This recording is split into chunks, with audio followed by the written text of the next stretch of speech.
The amount of rejection that a guy has to suffer on a dating app is minimal compared to, like you said, at the bar, isn't it? Oh, yeah.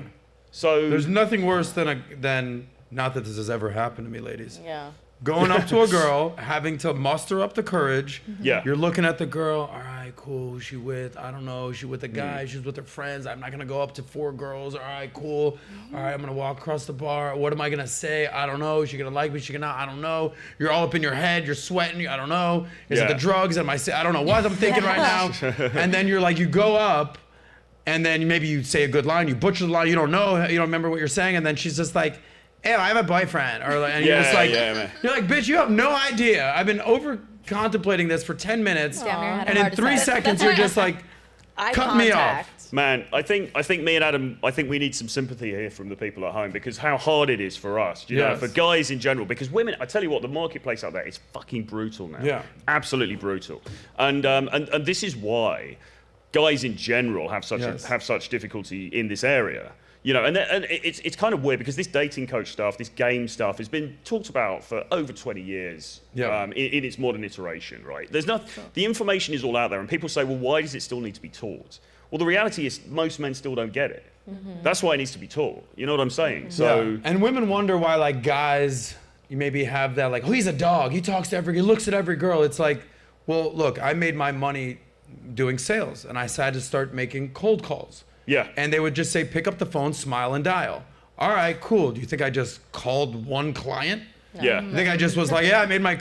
Dude, I had to make 500 calls in a day. Boom, boom, boom, boom, boom.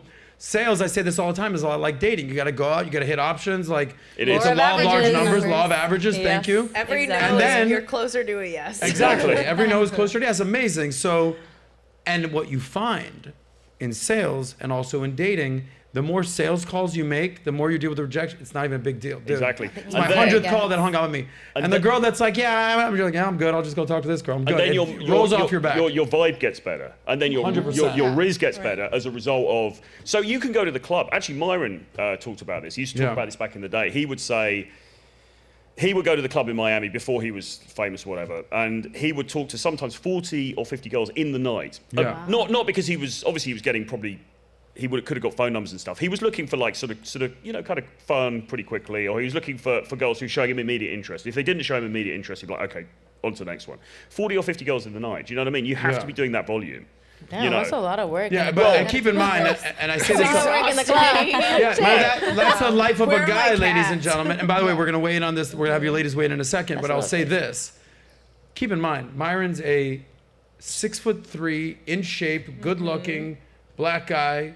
Light skin, like doing his thing, has game, is smart, is intelligent, literally knows the rules of the game. Yeah. And he is still like, all right, what do I got to talk to with the numbers? So imagine the guy in the example you gave that's just average height, average income, no game, no riz, like what's going through his head? So I think it's incumbent, I think the amazing thing about a man is, like I always say, like the most unfortunate thing out there is an ugly woman. Like if you're an ugly woman, you're done. Like you better go like figure out, like make some money so you can buy some new shit. Face, titties, whatever it is. Make a sandwich. But for a guy, you don't have to, or make a sandwich for sure. But if you're a guy, you can make more money, you can learn more game, you can have more charisma, you can have a great network. And be ugly. Like, you can even be ugly. All that, there's still avenues for you to succeed in life and with women. And that's the amazing thing about being a man, is that even a man starts at a clean slate. It's like, figure out your path, bro. Yeah. Right. Yeah. This is so self-evident, and I wonder if any of the women on the panel would dispute it, because for me, I really don't understand when people they can't come to grasp with the concept that men and women are different. And exactly that example you just gave, you have to go and vet, 40, 50 women in a night to have a potential of one?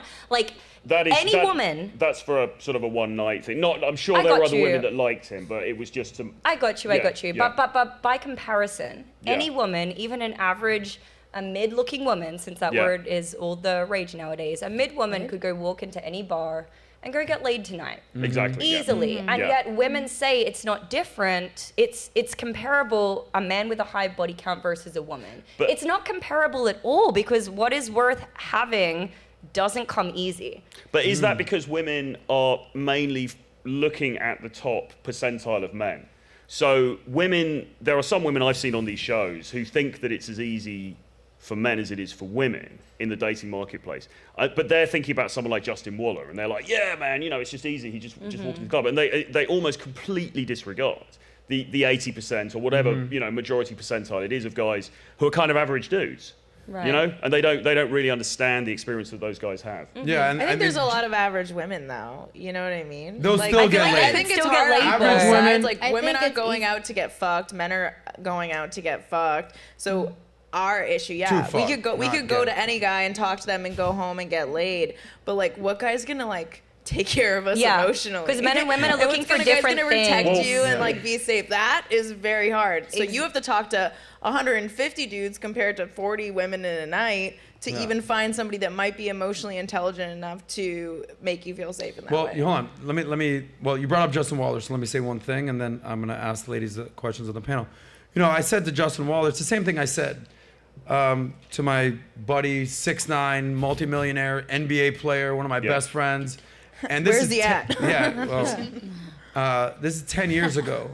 And he's like, listen, guys, here's how it's done, okay? All you got to do is walk in the bar, stand on the wall, make eye contact with a girl, and just give her one of these, and that's all you got to do. I'm like, yeah, when you're fucking 6'9", everyone knows who you are, you're on the cover of tabloids.